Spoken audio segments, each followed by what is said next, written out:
Okay, welcome everyone, and thank you for joining our panel discussion today. My name is Brenda Rusnak, and I'm the producer of Designer Shit documentary, and I am going to be the moderator for this panel discussion. I would like to begin by thanking our panelists for joining us today. We have Dr. Emma Allen Verco, a molecular biologist, Luca Cuccia, co-founder and CEO of Injoy, Emily Dawson, a registered holistic nutritionist, Dave Nelson, an invited faculty member of the Nova Institute for the Health, and Dr. Gregoire, a professor at University of Western Ontario, a scientist at the Dawson Health Research Institute. So today's discussion is entitled, If Your Microbiome Could Talk, and our panelists are going to be discussing what kind of food your gut microbiome needs to be fed in order to thrive. And I hope you've all had a chance to watch Designer Shit documentary. If not, highly encourage you to do so. It's entertaining, informative, and will really cause you to sit back and think about your health in a renewed perspective. And congratulations, of course, to Saffron Cassidy, the director and star of the film, for creating such a fabulous documentary. I'd like to begin today by having each of our panelists introduce themselves, and we will begin with Emma. Yes, hi everyone. So my name's Emma. I am a molecular biologist, also a microbiologist at the University of Guelph and a Canada Research Chair, and I study the gut microbiome in particular. Great. Gregoire? Yeah, it's Gregoire, not Gregoire. Gregoire. Yeah, it Sorry. sounds much sexier, Gregoire. But it's Gregor and not Greg. I don't like Greg. It's too Americanized. So as you can see, I'm originally Scottish and have worked on probiotics for a long, long time. Much longer than probably Emily's even been born. That's what's scary. Okay, Dave? I'm Dave. Yeah, I'm invited faculty at the Nova Institute for Health, which is a planetary health research think tank down in Baltimore. And I look at intersectionality, how different things combine to create nuggets of truth, and in a generalistic framework. Great, thank you. Emily? I'm Emily. I'm a holistic nutritionist, and I specialize in digestive health. So I help people who have IBS, IBD, reflux, gas, bloating, all that kind of stuff. And I help people improve their health by improving the health of their gut microbiome through food and nutrition. And finally, Luca. Hi, everyone. My name is Luca. I am the co-founder and CEO of Injoy. Injoy standing for intestinal joy. Essentially, we help people with digestive issues regain control of their gut. And we do this through a combination of microbiome testing as well as an AI companion that interacts with people when they sit down on the toilet with their phone. What a great panel we have. So let's get into this. Emma, why don't you begin by explaining to us what the gut microbiome is and why does it need to be fed? Yeah, okay, well, the gut microbiome is just a fancy word for the collection of microbes that live inside our guts. So that mostly people focus on the bacteria, but it's not just bacteria that live there. There's viruses in there, believe it or not. These are mostly viruses that affect bacteria. There's fungi, there's things called protists, and there's also archaea, which are sort of very similar to sort of ancient bacteria, if you like. And the collection of these organisms, they work together as a sort of an organ within the body. In the gut, they can be kind of separated out. We tend to think, I work on the lower part of the gut, so the large intestine, but the small intestine also has a microbiome and it's also very important, but I think most people focus on the large intestine because obviously it's easier to get samples out of that. What does it like to be fed? Well, again, because I study the large intestine, I tend to focus on the things which are left behind after you've digested a meal, like the human part of you, if you like, in the small intestine has digested a meal. Everything else goes down to the large intestine. And the microbes in the large intestine really rely on you to eat things that survive that first part of the digestion process. So we call it resistant starch for the most part. There's other things as well.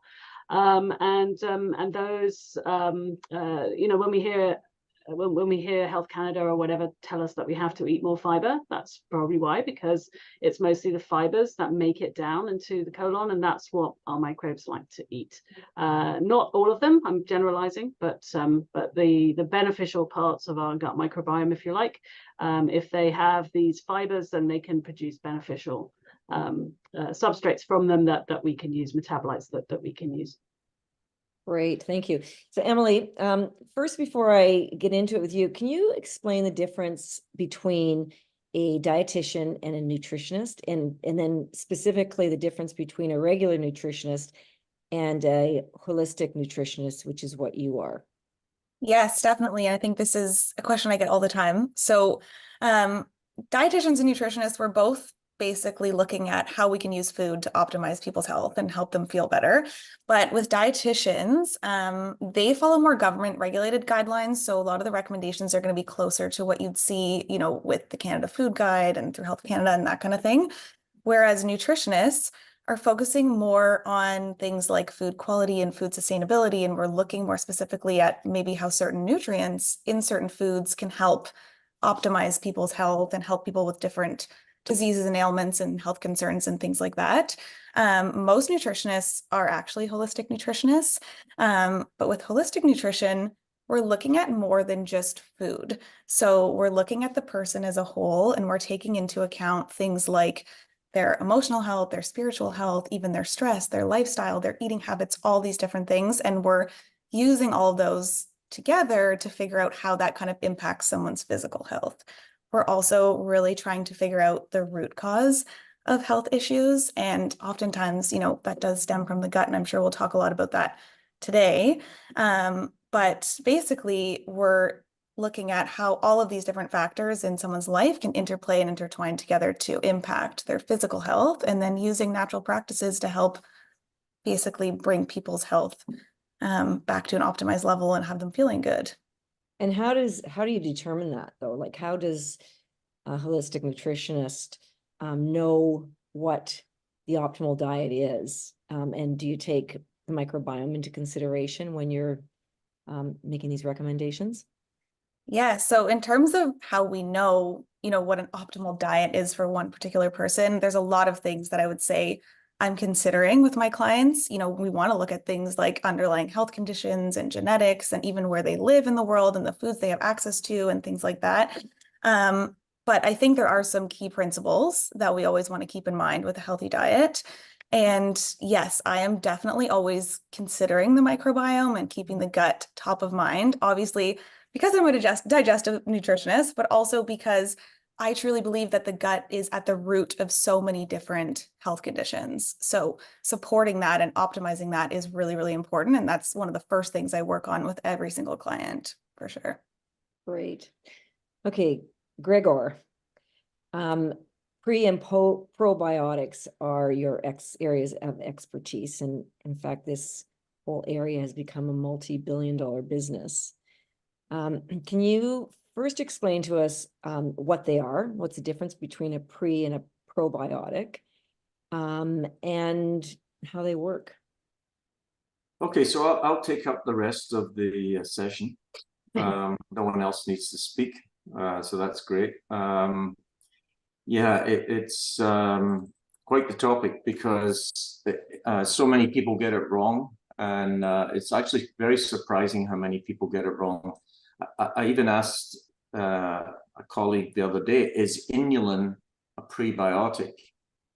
And the answer really is yes and no.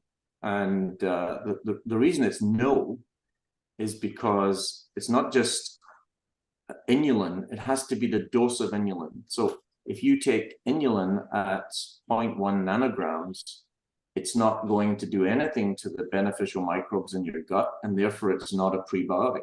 You have to take it at about 5 grams a day. And so these are substances that are not digested by our cells. They're broken down by the microbes that are in our gut. And therefore, in order to prove that you have a prebiotic, you really need to prove that these organisms, the beneficial ones, have broken down the substances. And unfortunately, I look at so many products and statements, and people are saying, oh yes, we've got inulin. And then you look at, well, how much inulin do you have in it? And this is also the case in some yogurts. And if you don't have 5 grams, you don't have a prebiotic. Don't call it that. Probiotics is even worse. My favorite 2 are probably the probiotic aftershave and the probiotic mattress pad. I mean, if you're going to have a mattress pad and you want probiotics on it, just sprinkle yogurt over your bed, and then when you wake up in the middle of the night, you've got some food right there. I mean, it's so ridiculous. So the key is, and I read a paper the other day, in fact, it said this product had not only inulin in it, but 2 probiotics. And so I looked up the strains, and one of them had never been tested in humans, therefore it's never been shown to confer a health benefit. And the other one was tested in humans along with 3 other strains. So you can't actually say that that strain has been proven to be probiotic, because the other 3 may be doing the work. So it's absolutely critical that you first of all describe the strain. And my example I used to give was, I'm having dinner tonight with George Clooney. Would you like to come? And they say, oh, yeah, I'd love to come. So I go to the restaurant, my friend walks in and says, where's George? I say, he's over there, and he's an 85-year-old from Atlanta. It's not the George that he thought I was bringing to the dinner. And it's not just the name. You can't just say lactobacillus is a probiotic. You have to say, well, describe the strain, describe the actual work that's been done on that strain. What do we know about it? And if you're going to do studies, for goodness sake, work out what it is you expect the organisms to do, because otherwise you can't take, for example, a lime, which has some studies on IBS. You can't take that and hope that it's going to improve vaginal health. And so, unfortunately, the area for consumers is such a mess, that because people are making all kinds of claims and saying fermented foods are probiotic. Well, that's nonsense. Fermented foods aren't probiotic, and there's no probiotics in fermented food unless you added a strain like a Lactobacillus rhamnosus GG, and you put it in that fermented food, and then you showed that that had a health benefit, then you could call that fermented food probiotic. So unfortunately, I could give you probably an hour's worth of examples of books that are out there and people saying, probiotics are inside us. No, they're not, unless you've taken them. So they have to be alive, they have to be administered, not necessarily consumed, because they could be administered to the skin, to the mouth, to the urogenital tract. In adequate amounts, that's the example I gave of inulin, which is a prebiotic. Nothing live in prebiotic. And there's no such thing as a dead probiotic.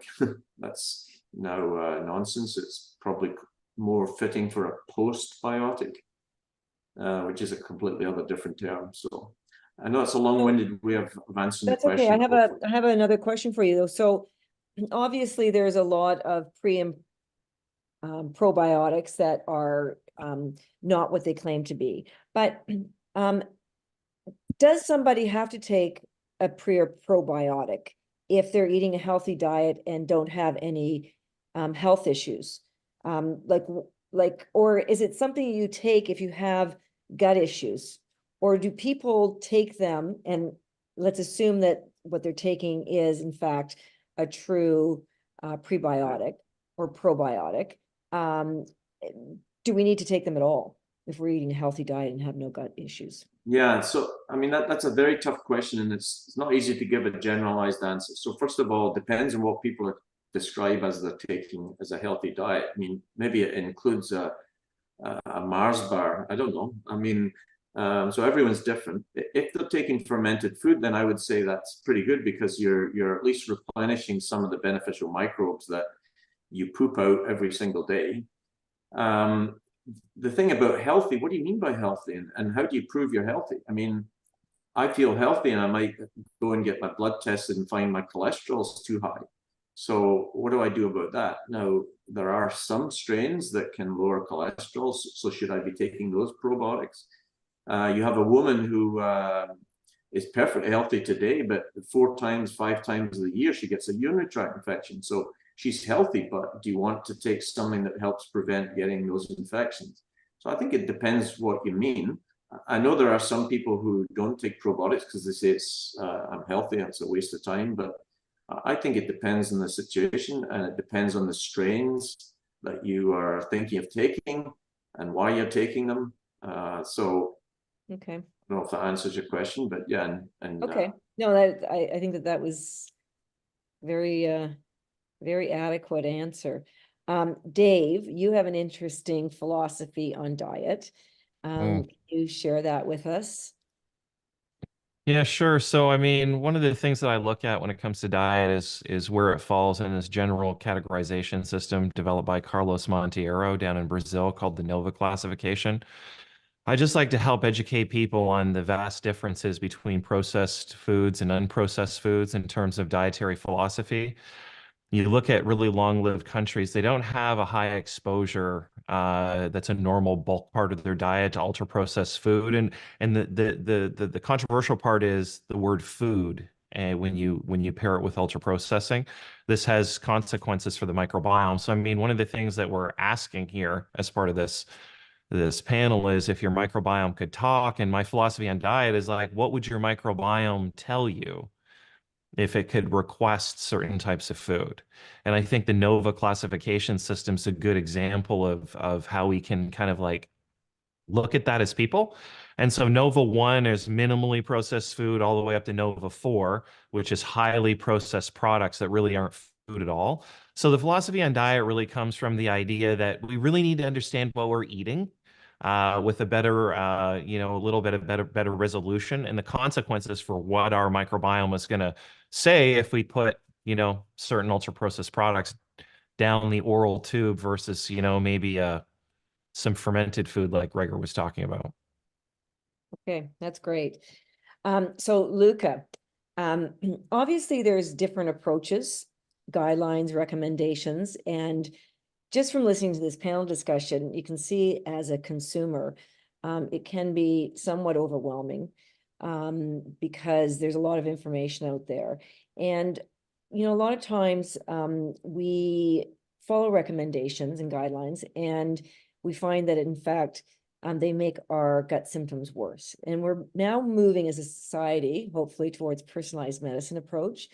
It's clear that not one size fits all. So can you talk about the importance of making diet a more personalized, taking a more personalized approach to diet? Yeah, absolutely. It's a great topic, and I think one that is becoming more and more feasible just with the ways that we can now capture consistent information on what people are consuming and how it's affecting them. And I think that tracking is really what represents the core of how we get to that understanding of what does a personalized nutrition approach at an individual look like. The difficulty is that recognizing patterns is quite complicated. And even more so as you add more time to it. So, we might be able to recognize something over the course of 1 or 2 days, but with a chronic condition, with a chronic inflammatory condition, that becomes quite difficult when the span increases to weeks and months and potentially even years. We really start to lose the fine details of what's impacting us versus not. And I think something that I typically deal with and I always get questions about is that people forget and subconsciously become accustomed to habits over time, which might eventually become their new regular, whether or not they're a good thing or a bad thing. And a lot of this comes into dietary triggers that people might have from everyday items. The classic example that I always discuss, tend to be a lot of those FODMAP foods. For example, apples. I can't tell you how many people I've met who eat a very, very healthy diet. They try and make sure that it's quite balanced across all the different macronutrients that they need to be consuming. Maybe they consume fermented foods. Maybe they consume some supplements for areas that they know they're lacking. But then there's that one item, apples, how could they cause a problem for me? They're healthy. We have this adage, an apple a day keeps the doctor away. But for some people, it can cause discomfort. It can cause bloating. It can cause abdominal pain. So a consistent way of tracking this is the first step. The next step is having a system to identify any issues that might be present, whether that be a dedicated practitioner. Emily, I'm sure you do kind of like exclusion diets and so on with a lot of your patients, to something that is more of a digital tool that can increase access to people, which is more in line with what we do, helping people identify their triggers by giving them a tool where they can track their diet, their lifestyle, symptoms, and then we can make connections between them for them. And I think a lot of this becomes even more important in the context of chronic disease specifically, because you want to be able to identify any signatures before they become problematic, before they become a hospitalized event. And obviously nutrition is a piece of that, but it's only a piece. And I think that's the holistic component that I think this whole group understands, is that, diet is one component, the symptoms you're experiencing, your lifestyle, and everything else that's attached to it has to be respected as part of the health process. Yeah, and so, I mean, tracking is hugely important, but it's also very, very difficult. And I guess, from my perspective, I know that when somebody says to me, how often do you eat this, or how often do you do that? Coming from a physiotherapy background too, I used to say to people, how often do you exercise? And I think that, we think that we do these things on a very regular basis, but I've tested myself by tracking, and I think to myself, oh my God, I thought I was doing this every day. And in fact, I've only done it twice a week for the last 3 weeks. So, but I also find it incredibly challenging to commit to tracking. Is there anything that you can suggest that enables people to be more committed to that tracking process? Yeah, certainly. I think the simplest answer is education. It's make it very realistic to people why it's important to do these things, what the benefits are, and what the potential shortcomings they might have in their health if they don't. But again, it takes work, and I think that's kind of like a lazy way to go about it, frankly, because I think we don't realize how hard it is to change our habits. I think we like to say, oh, I worked on this really hard for 2 weeks. I can pat myself on the back and then kind of go back to my ways. But that's, in my eyes, not success. Making small incremental changes, and I mean extremely small incremental changes over time into something that becomes a sustainable habit is a lot more attractive to me. Otherwise, people look for alternative routes. They prefer supplements, which are not a replacement. They should be, an addition, because of course they lack the nutrition that a proper diet also conveys. So I'm in addition to something that's more specific. So for me, it's really coming up with a way to both balance the effort with the results, which is something that we can optimize for. But in our case, we do have a tool to help people remember to track, to help bring it into their own routine. And we actually have a small bathroom sensor, where essentially when someone sits down on the toilet, it recognizes that their phone is with them in the bathroom, because let's be honest, we're all bringing our phone to the bathroom. And it sends them a gentle reminder to check in with us. That check-in can take a couple of seconds. You're really only updating us on things that have changed, or potentially as something that you've consumed lately. And what we've been able to show is that, as opposed to someone tracking based on their own volition, or us sending them a reminder to track at a preset time of day, reminding someone to track when they're on the toilet away from other distractions leads to around 6 times more tracking, simply because of the fact that you're away from all the distraction of the day. And of course, more consistent tracking, better insights we can provide. And I think what we've seen is that confidence really grows over time, whether it be our confidence in the recommendation we're giving. We'll tell people, hey, this might be a potential trigger, keep out for it, versus this is certainly a trigger. That's something that requires us to see an understanding over a longitudinal period of time, and helping people look out for those issues as soon as possible. So I think if we want to change routines or add to routines, I think the best way to do that is by incorporating into habits that people already have that are extremely established. For us, going to the bathroom and focusing on your intestinal health was the perfect place to do that. Yeah, no, it makes total sense. I love it. So I want to talk about fiber. So I think it's fair to say that most people, even if they know nothing about nutrition, do know that fiber is important. We hear about it all the time. So I want to start with Emma. Can you explain to us why it's important for the microbiome to eat fiber? Yeah, sure. So fiber is a sort of an umbrella term for lots of different substrates. So we've got to be careful not to overgeneralize too much, but I will do for the sake of this question, just to keep it easy. When we're talking about fiber and the microbiome, we're usually talking about fiber that is like resistant to digestion by the upper part of the gut. So this is what ends up in the colon, and it turns out that in the colon, that's where most of the microbes of your gut actually reside, and so you have the most, if you like, metabolic potential for those microbes to make things with that fiber. And so when you consume fiber, it passes pretty much undigested through your small intestine into your colon, and it becomes the food for your gut microbiome in your colon or in your large intestine. And that's important because when fiber is digested by the microbes of your large intestine, many different metabolites are produced.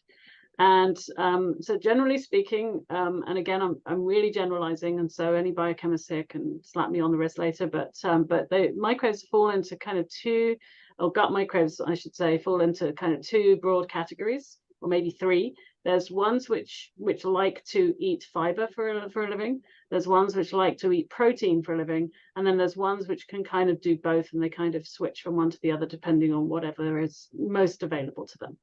Now, the ones which consume fiber for a living, the specialist fiber fermenters, we call them, produce an awful lot of beneficial microbes as a result of that fermentation. It's just a biochemical reality. The kinds of metabolites that can be produced from fermentation of sugars produces molecules which oftentimes are considered to be beneficial. Not always, again, I'm generalizing, but for the most part. And some of the really common ones that you would have heard of are things like butyrate. Everyone hears about butyrate these days. What is butyrate? It's a short chain fatty acid. It's beneficial in the colon because it's like it's an energy source, if you like, for the cells that line the human cells that line the colon, and so that's good. And it also has some physiological effects that dampen down things like inflammation and stuff like that. Now, there's lots of molecules just like that are produced. There's also a whole bunch of other molecules that we know very little about, and we've only really just started to map what they might be doing, but we generally think that they have some kinds of positive beneficial properties. Now, if you contrast that to proteins, and again, I'm generalizing, but proteins contain nitrogen. And nitrogen, when it's combined in lots of different ways, can actually make some compounds which tend to be pro-inflammatory. They're not so good. Amines, and they're kind of smelly as well, many of them as well, though I suppose short-chain fatty acids are as well. But anyway, they're not so good. And so if you consume a diet that's very rich in protein, and that's the only source that is coming into your gut, what you're doing essentially is forcing the microbes there to either switch to a protein fermentation pathway, or if they can do both, or you kind of starve the ones that can't eat protein, and so that's not such a good thing. And so, generally speaking, if you eat fiber, lots of fiber, then that allows the microbes that can utilize fiber to live well, to be there in abundance, and they tend to be the ones which actually they tend to be the ones that we see most often in the gut. The true protein fermenters, that's the only thing they can do. They tend to be pretty what we call putrefactive. They're producing nasty compounds, and they're not generally thought of to be very beneficial. And so fiber is important, but again, I'm generalizing, and I'm sure someone who's more well, Brenda, can I ask Emma a question? Because yes. I think people misunderstand something, that like not all fibers are necessarily something that you take. For example, cellulose is a fiber and a prebiotic in animals and not in humans, unless maybe you live in Japan. But yes. And so I think sort of people jumping and saying all fibers are there for all prebiotics is not correct. What's your comments on that, Emma? Yeah, so I would say that, well, we know that everyone has a different gut microbiome that's unique to them. And we know that, as Greg says, that animals, if you're eating grass, then you're obviously going to be eating a lot of cellulose. That is not something that you see in the human diet very often, or not as much, and it's not a major component of the human diet. So we don't have a lot of microbes in our gut, it turns out, in our human gut that can break down cellulose very easily. So you need a kind of a group of microbes that are kind of acclimatized, if you like, to the types of fibers that you eat. And only then you're going to see something. So it's not true to think that all fibers are going to give you beneficial products at the end of the day. It really depends on whether you have the microbe that is kind of set up to digest that fiber. And so as I said, everyone is different. And so, you know, it's not quite as easy as, well, we should all just start eating fiber. And maybe that's why some people that do eat fiber, if they are missing a microbe that can digest it properly, or they digest it in such a way that you know, that the commodities that are made are not shared around, then you set up an imbalance that can cause, you know, some knock-on effects like bloating and that kind of thing. Is that what you meant? Yeah. Even the simple difference between, and I want Emily to maybe explain to our audience the difference between soluble versus insoluble. And like, I, for one, constantly forget, like, I know that there's a difference and I know what the difference is, but I always forget which is which. So Emily, can you remind us of the difference between soluble and insoluble fiber? Yes, definitely. And this is a confusing one, like most people are forgetting. Soluble fiber, it dissolves in water and it creates almost like a gel-like substance that can help feed bacteria in the gut. It slows down digestion. It can bind to cholesterol, things like that. And it can be more helpful, I would say, for looser stools. That's when you'd be really leaning on soluble fiber. Insoluble fiber does not dissolve in water. And kind of like Emma mentioned, it passes through the digestive tract relatively undigested and adds bulk to the stool. So it's helpful for promoting regular bowel movements. So it can be really good for constipation. I think one thing to remember is that most foods, even though one might be more dominant in soluble fiber than insoluble fiber, they're usually going to have a blend of the two. So you're very rarely in nature going to find a food that is only soluble fiber and has zero insoluble, or vice versa. But I think those are the major differences, and the ones you want to focus on would really, or the foods you want to focus on would kind of be determined by what your goals are and what your symptoms are and things like that. So when you take a supplement like, you know, chicory root or psyllium, like Metamucil, so Metamucil is psyllium when you take it in the powder form, but if you take it in the gummy form, it's actually chicory root. Like, is there are both of those, and I think psyllium is soluble, I could be wrong, but are both of those equal, or is there a difference? And there's all kinds of new fibers that I'm hearing about now that people are promoting. They're discovering, you know, a plant that produces the best fiber. Is there such a thing as, you know, better fiber? I think, you know, this really comes down to your microbiome, right? Like Emma mentioned, certain microbes are going to feed off of different types of fiber. So if we know, okay, whether it's through testing or symptoms or whatever it is, that we think, yes, you might be missing these microbes, we want to build those up, then we might lean on one particular fiber over another. But I think in general, it's very rare to find something that's just pure soluble fiber. Like even with chicory root or psyllium, you're going to have a little bit of insoluble fiber in there as well, if that makes sense. Yeah, okay, still confusing. Gregoire, so how do prebiotics and probiotics relate to fiber? Like what's the relationship there? I'm not sure there is a direct relationship. I mean, there will be some probiotic strains that utilize certain fibers, no question about that. And that's once you start getting into a symbiotic, where you're trying to give them a prebiotic that the organism that you're adding in the symbiotic will utilize, kind of giving it a kick start when it goes into the body. As I said, that and as Emma's explained, and Emily, that there are different fibers, and so they're not all necessarily prebiotic. And so you have to prove that they are prebiotic if it's a fiber. And unfortunately, just producing butyrate and propionate and acetate, it gives us a prebiotic effect, but it still doesn't prove it's a prebiotic. You have to show that the microbes that are beneficial are being stimulated. which isn't necessarily an easy thing to do. So I'm not sure there's I've explained that well enough, and maybe I missed the point, but Is a prebiotic, is fiber considered a prebiotic? Because that is something that I was told. I don't know whether it's true or not. I don't like these generalizations.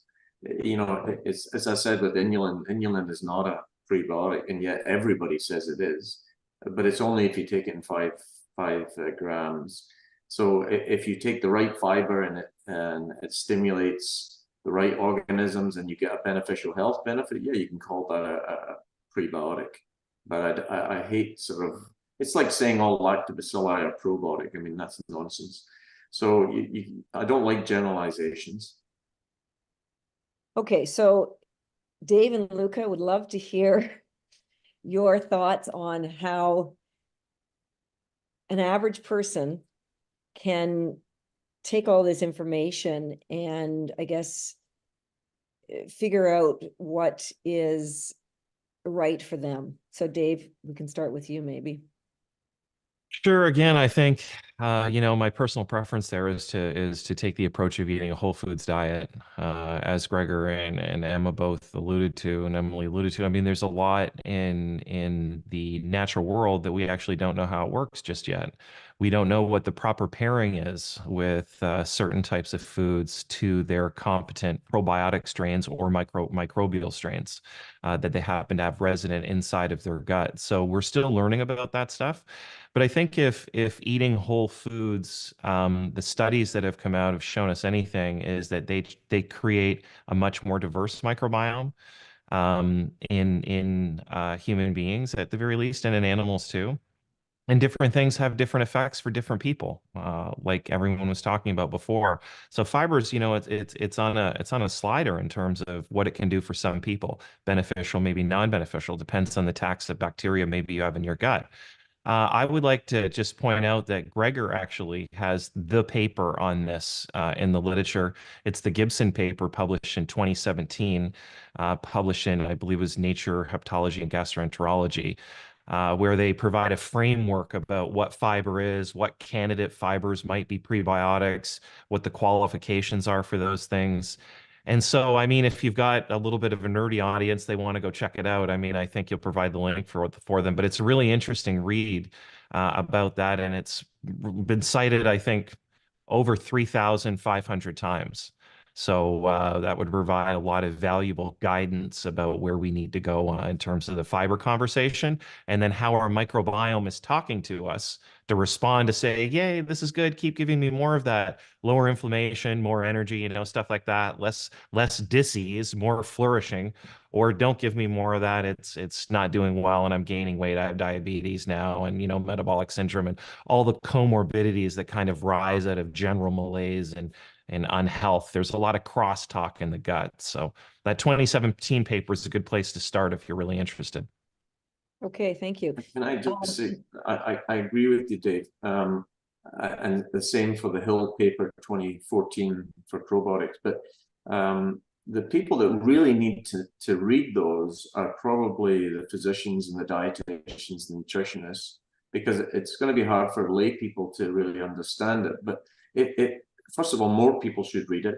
Secondly, they should interpret them the right way. And what I sometimes find, and maybe you can say the same, that people try and dumb down these definitions in these papers, but they dumb them down in the most dumb friggin' way that is not true. And so, yes, I wish more of the influencers would read those key papers. Okay, Luca, I'd love to hear your opinion on this, and particularly, like, I totally understand that it needs to be accurate, but as somebody myself who reads a lot about nutrition, understands the basic concepts of nutrition, so when I read an article like that, I totally get it. I understand it from, quite a really base, not a microscopic level. However, as a typical person that's busy with their lives, looking at labels and trying to remember, like I almost need a cheat sheet just to remember what everything is. And I'm not exaggerating when I say to you that, you know, I know the difference between soluble and insoluble, but every time I go to say, okay, which is which, I have to really, really think about it. So Luca, do you have any insight into how to make that a simpler process for, you know, people that are trying to do their best to eat well, and to take all of these principles into account, but really have zero capacity to remember, like myself? Yeah, completely. And I think I agree with you, Gregoire, because I don't think the expectation should be placed on the end consumer or the average person, the lay person. It's on us, you know, it's on how do we convey information to people in a way that they can, you know, digest, honestly. Because, you know, the example of prebiotics and whether or not something should be classified as a prebiotic or not is a perfect example, especially today when you're seeing, you know, product after product, you know, prebiotic sodas are one that drive me like particularly insane. Especially when you look at the nutrition facts, with how much prebiotic is in there. It's like the smallest little sprinkle of a suggestion of a prebiotic being present. But to the average person, they see the word prebiotic and they think they're consuming the right thing, right? So I think it's more on the product development or the experts and how we convey this type of education to people that I think the real change needs to occur. Because people just don't have the time, you know, and I think something for me, and, you know, my background is in pharmacology, so I definitely appreciate the difference between a dose and a response, and how only an effective dose relays the effective response. You know, that's not something that the average person is going to consider. They kind of see these things as a all or nothing. Did I consume it? Great. That's the only thing that matters. Not really so much did I consume enough of it. And you know, you see that problem crop up quite a lot. And I think when it comes to how do we help people educate themselves, I think it has to go down to like the scientific communication. And something that I deal with quite often as well is people not knowing where to go for that information. You know, the internet is a pretty bad place. You know, there's a lot of false information, which is one thing, but frankly, where I find it to be a little bit more concerning is misinformation, you know, reading things where people are very confidently saying incorrect, you know, facts and details. And something that we've developed to kind of contribute to, you know, alleviating these problems here is essentially our gut chat tool on our website, where over the past 4 years, every single paper that we've processed with our AI, we've developed a chat bot that people can ask questions to. It's not connected to the internet at all. So essentially you can ask any intestinal health question possible. And our database of, you know, tens of thousands of papers now that we've processed, you're able to pull information from that directly. So it's almost a way for people to interact directly with the database that we've been developing over the years, in a way that allows you to have confidence that you're only getting responses from peer-reviewed literature. And, you know, in the background, there's a lot of things that, you know, the average person shouldn't have to care about. You know, what do we consider a good paper? You know, it's not necessarily meaning that it's peer reviewed. There's definitely scales that exist on top of that, and type of confidence of the information, animal studies versus human studies, and so on. We take care of all of that for you, and, you know, do so in a way that I think anyone can appreciate. I think the initial experience, we kind of have it as a early university, maybe late high school science interested person. But of course, the ability to follow up on questions, to ask for further clarification, or if you're an expert to dig into it, and ask for specificity is something that we want to allow for, because, you know, it's a shame that there's so much great research, but very, very, very little of it actually reaches the people who need it the most. And I think a lot of that has to do with the way that it's communicated. So that's really what we the closest we got to that is without AI is the probiotic chart.ca that exactly at least tries to list those that have been tested in humans. So I think your stuff plus that is an attempt to try and bring some clarity for the everyday person. Right. But Gregoire, why is Health Canada and the FDA involved in regulating drugs, yet there's seemingly no regulation around letting consumers know whether something is in fact, you know, been tested for safety, efficacy. This is a multi-billion-dollar business, yet, you know, people can just seemingly create something, call it a probiotic, like the mattress example you gave me, and nobody stops them from doing that. That's misinformation. Is there any movement afoot to get that industry under control? So EFSA, the European Food Safety Authority, sort of tried that, but they went completely over the top. And they almost banned the word probiotic, which my response to, I would like to ban the word Brussels. But anyway, it can go absolutely crazy, because then you get some committee that says, oh, this has been proven and this one hasn't. And that's why the probiotic chart has got legitimate physicians, pharmacists that are reviewing the data. Health Canada has allowed some claims to be made. I think Health Canada is probably ahead of everyone in that regard. But in order to go after someone for the term probiotic or prebiotic, that's even outside of FDA. I think it's FTC in the States that would go after a company that was making the wrong claims. And I think they'd need to multiply the staff by about tenfold in order to even begin that process. So the onus should be on the companies. And this happened to one company that I can tell you about in Montreal, that they made a claim, and I had a list of products that I felt were probiotic, and they weren't on it. And the CEO called me. It was almost a violent phone call. He just tried to kill me down the phone line. And he said, why is my product not on your list? And I said, well, because you publish it in the Montreal Gazette. I want you to publish it in a peer-reviewed journal. So anyway, 2 years later, he went away and published and proved his product was probiotic and had great benefits. And we were at a conference. He was there, I was there. And this other person stood up and started talking baloney. And the CEO stood up and questioned him and said, you need to do clinical studies. To me, that was the proof in the pudding. And we need more of these companies to do studies and prove that it either works or it doesn't work. Because even if it doesn't work, that's helpful. It means that people aren't going to try it, they'll do something else. But unfortunately, that's not the game. Today you can go and order strains of Lactobacillus and Bifidobacterium and stick them in a product and call it a probiotic. It's not good. Okay.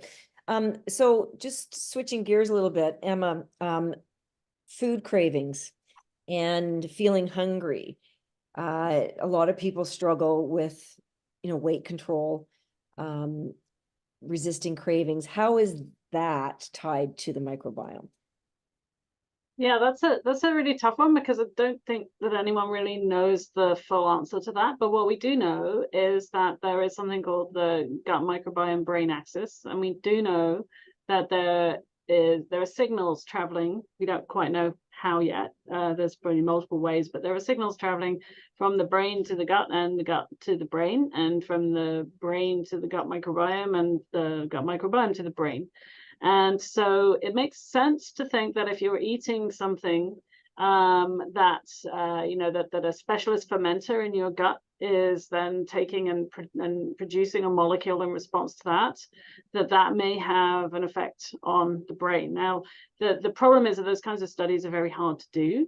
I think that it's not in doubt that there is a gut microbiome brain axis. That I think that we've proven that pretty well, or not me, but other people have proven that very well. But trying to sort of then imprint over that, well, how do cravings sort of factor into that? It's very hard, because I don't think we really know enough about the molecules that are produced through this fermentation. I mean, some of these molecules have never been mapped before. I mean, if you look at the collection of metabolites that your average gut microbiome produces, I think I heard it in a meeting not too long ago that over 70% of those are what we call dark matter. We have no idea what these molecules are or what effects they might have on our bodies. And so it's difficult to sort of say that, you've got microbes in your gut which are going to be processing, or they're going to be affecting the way that you behave, without really knowing what those molecules are. So again, we suffer from generalization.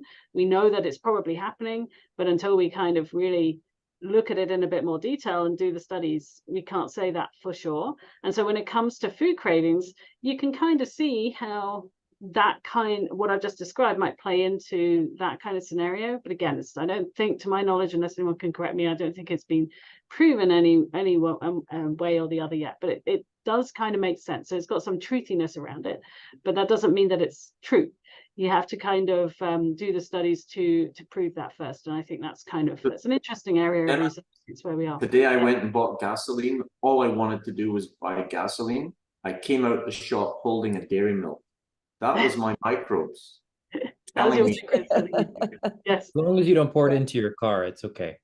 So the other thing, Emma, to emphasize, it's not to do with the cravings, but there's also a lung brain axis, and there's a urogenital brain axis, and Yes. there's an oral brain axis. And so people have, I think they've tended to exaggerate that they say it's all gut brain axis, but in fact, that's pretty hard to do. That the organisms in another body site may be producing things as well that are affecting the gut through the brain, right?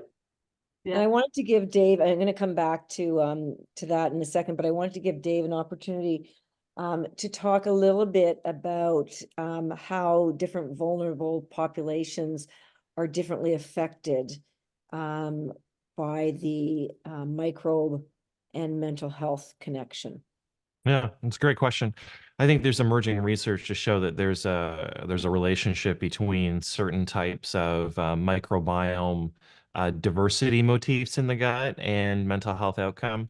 There are some clinical trials, including Felice Jacka, 2017. She was published in Nature, who she had, I think, a little over 80 people in the trial that had major depressive disorder. And she gave them whole food diets, and 1/3 of them went into remission, and high quality remission too, where they didn't revert back to a previous state. She followed that paper up recently, I think 2023, actually this year, with Carlos Monteiro. And they relooked at the data, and they took out the ultra processed food component. And they were able to explain 85% of the results from that mental health piece. So there is a definite relationship between what we're putting in our mouths and to the other points about the other axes with the gut. It's not just necessarily the food that we're putting in, but it's the air that we're breathing, the pollution indices in certain cities, the level of stress that we're experiencing, because all of those things have brain crosstalk, and then that's going to have a downward or an upward influence on the gut through the vagus and other things. So, I mean, yes, it does. And if you're in a lower socioeconomic status with less access to fruits and vegetables, high quality foods, prebiotic, enriched food and fermented foods, which have a positive effect on mental health, you're going to struggle with some things like brain fog, and with energy, and with things like emotional variability. So I think it's really important that we have these discussions, because it's all intersected. And while the disease, not all disease begins in the gut, a lot of dis-ease has a cross-sectional influence in the gut. And we need to really, what Gregoire said, like that 2017 paper needs to be read by people really influencing things, doctors, NPs, nurse practitioners, people that are working in dietetics and nutrition, whatever. Like, we all need to be on the same page about those things, because our mental health is affected by that.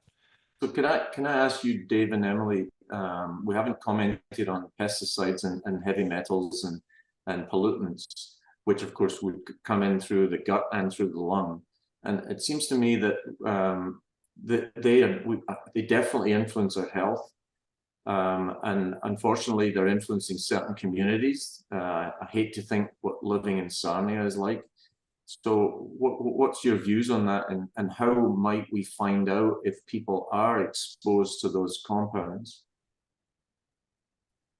I mean, I think, unfortunately, it's becoming increasingly difficult to avoid those things. Even, with organic foods, those are becoming increasingly expensive. And just like Dave said, there's a lot of areas where people just cannot afford to buy those things. So for me, I do think that food quality is really important, and doing your best to breathe clean air and drink clean water and avoid these kind of pollutants and heavy metals and all those things. But it can be challenging in terms of, I don't know if this is what you're asking, in terms of how people can maybe avoid those things.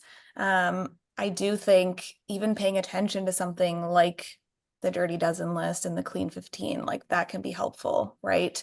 trying to prioritize, okay, I can afford to at least buy these foods organic or non-GMO, right? And just educating people on, what should I be prioritizing? What is okay to buy conventional?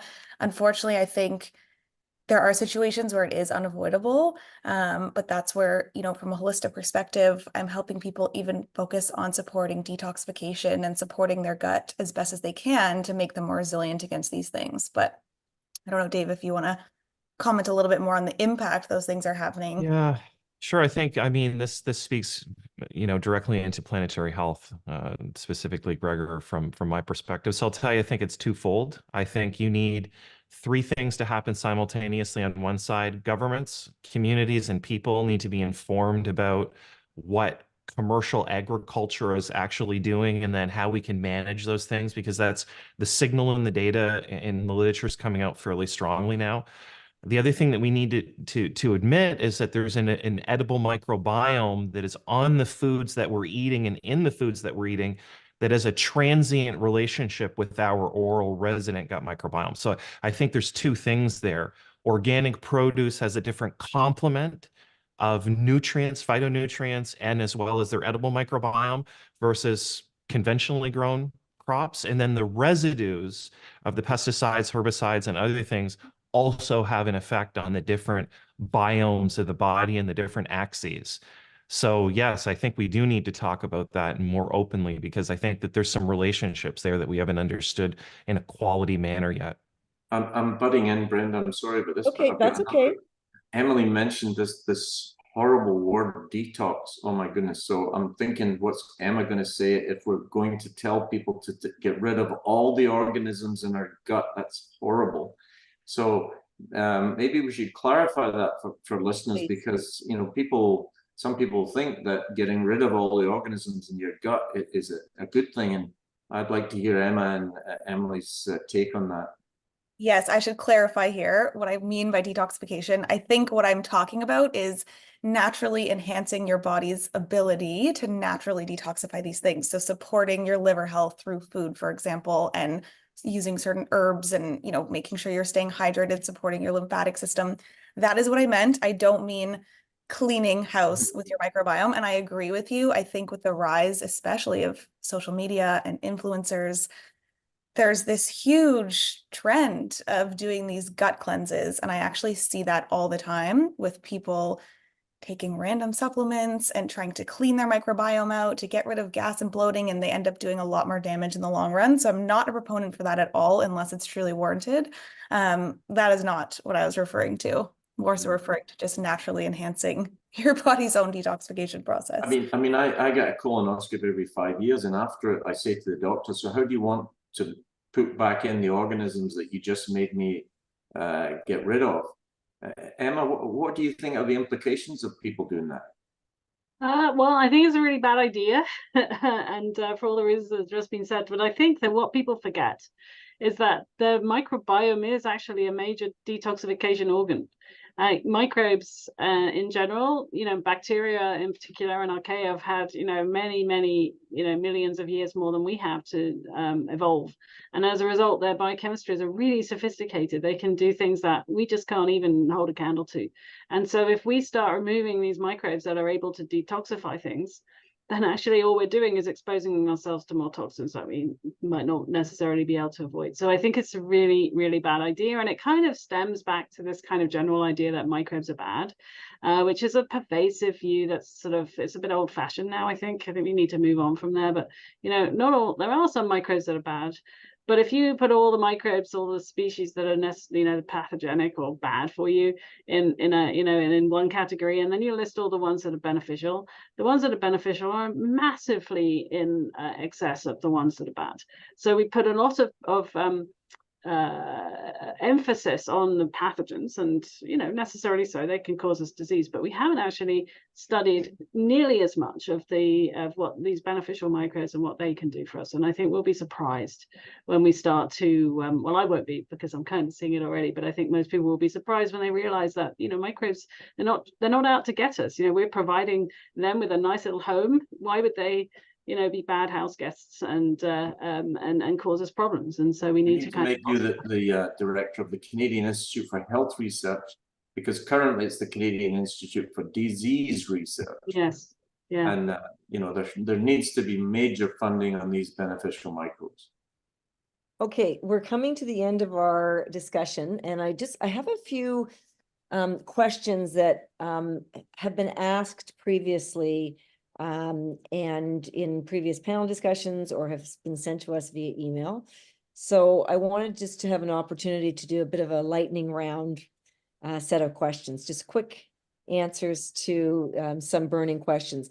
Emma, it seems like a lot of people are now taking Ozempic, the drug Ozempic, which is a diabetes drug, because it has been proven to cause weight loss, or in a beneficial way. It helps with people that are dieting. How does Ozempic affect the microbiome? Is it a good thing? Is it a bad thing? Is it a neutral thing? I don't think that the studies have been done. What I can tell you is that if you don't feed your microbiome's not going to be very happy with you. And so if you're taking something that really restricts your diet because you don't feel hungry, then it could have potential negative effects. I don't want to say that it will, because I think it's, sometimes just the weight loss and the benefits that you get from that might outweigh that. But you've got to be a little bit careful that you do, when you take Ozempic, you're mindful about what you are eating, so that, if you're not particularly hungry, perhaps eating a chocolate bar is not a great idea, maybe a salad instead or something. I think perhaps this question is perhaps better answered by Emily. But I do think it will have an effect. I just don't think, I think the jury's out yet as to whether that effect will be positive or negative at this point.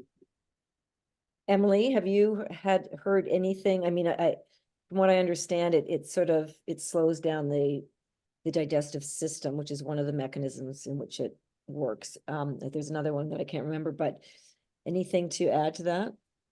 I mean, I think as a holistic nutritionist, obviously my goal is to teach people to fuel their bodies with the most nutritious food possible. And I think, one of the things with Ozempic is it encourages people not to eat as often, which I don't think is great for the microbiome. We talked about the importance of fiber and getting your prebiotics and your fermented foods. And we know that eating ultra-processed foods is not good for the gut. So I think, like Emma said, you'd want to be really mindful of, if you are taking Ozempic, like, what are the actual foods that you're getting into your system? Are you still getting enough of that beneficial fiber? Are you getting enough nutrients? I think that's also really important, right? Like, if we're not eating enough, we're probably not ingesting as many nutrients as we should be. So those would be my concerns around it. I can't speak obviously to if it's directly detrimental to the gut. We don't know, but those are definitely my thoughts. Okay. In that area. Luca, I have one last question for you. So when you are working with people to track what type of foods react well with their bodies and with their guts and what don't, how long does somebody have to test things out? I had a friend this summer that she was having some gut issues, and she said, "Oh, I'm on a special diet." I think she went on the FODMAP, and she said on day 3, she said, "Well, it didn't work." And I said, "Well, I'm pretty sure you have to maybe stay on it a bit longer than 3 days." And she said, "Oh, I couldn't do that." So how long do people have to test something to be able to determine if it's actually having a beneficial or negative effect? It's a good question. The problem is the time needed to notice improvement or see changes is going to vary greatly depending on what we're looking at. And there's a lot of reasons for that, individual differences in our ages, our metabolism, pre-existing health conditions, lifestyle, how consistently, the example of your friend, 3 days versus a couple of weeks, versus, doing it for a sustainable period of time, the dosage at which you're consuming things, all of this will really make an impact, in addition to, the average lifestyle factors, what you're eating. If you had to give somebody one recommendation, like say I said, okay, I'm going to see if I think apples are disturbing my system, and I'm going to stop, I'm going to cut out apples. How long? And, after a month, I say, it doesn't seem to be making a difference. Would you say, oh, keep trying? Or would you say, okay, a month's probably long enough?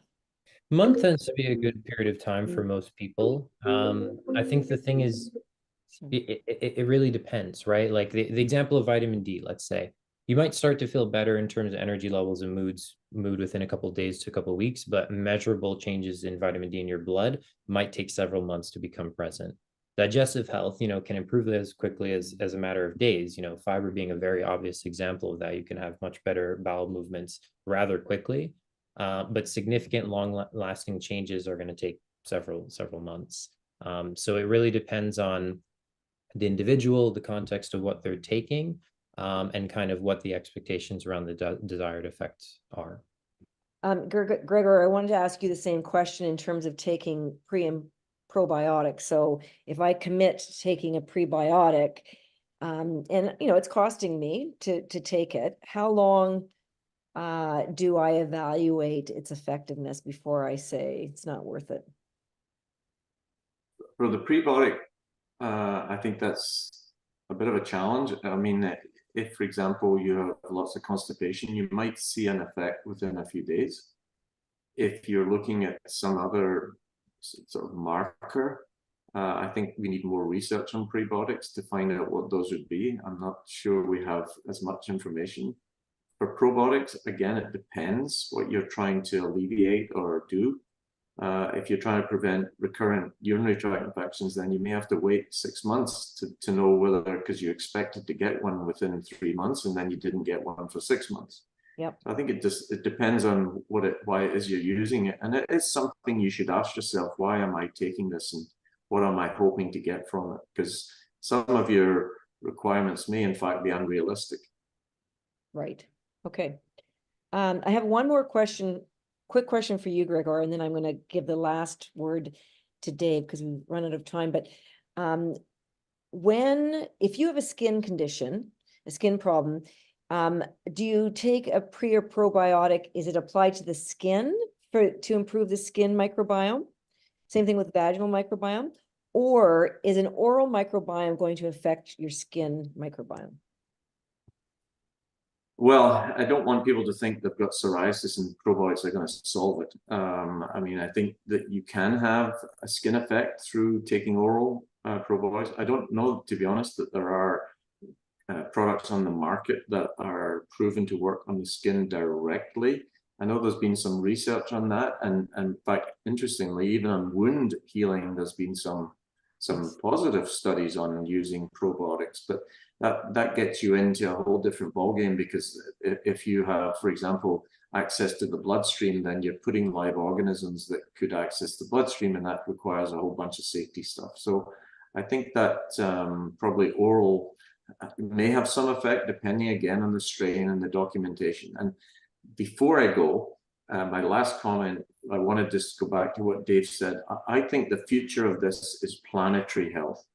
I think that we're only at the cusp, and we need to be looking at using beneficial microbes right across planetary health. And Emma helped me write a policy for the Royal Society, which hopefully will come out at some point.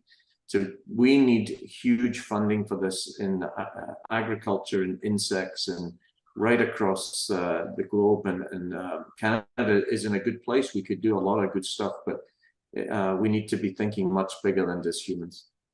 Thank you. Dave, I'm going to throw it to you for last comment. I agree with Gregoire 100%. I mean, one of the things that we haven't talked about is the extinction event happening at the microscopic level, and that's the extinction of keystone species in the microbiome.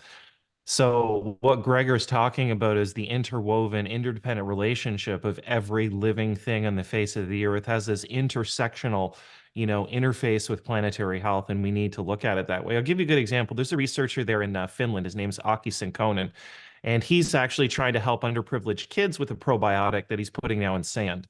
And that sand, the probiotic will travel dermally up the arm into the oral cavity, and then it'll have some positive identifiable results that he can quantify in the lab. He's also the one that kind of coined the term wash your hands with dirt and then go wash your hands with water after that, but don't use soap, and actually get some of that earth probiotics. So nature is the thing that I would say that we really need to have more of a mindset about nature and about natural environments and about trees and plants and all the insects and all the things that are participating in planetary health, of which we're a part of. but we have to understand that our actions can have consequences not only internally on our microbiome, but on the Earth's microbiome too. So if the microbiome could talk, it would ask us to do a better job. And I think this panel has done a good job of trying to get some of those ideas out. Thank you very much.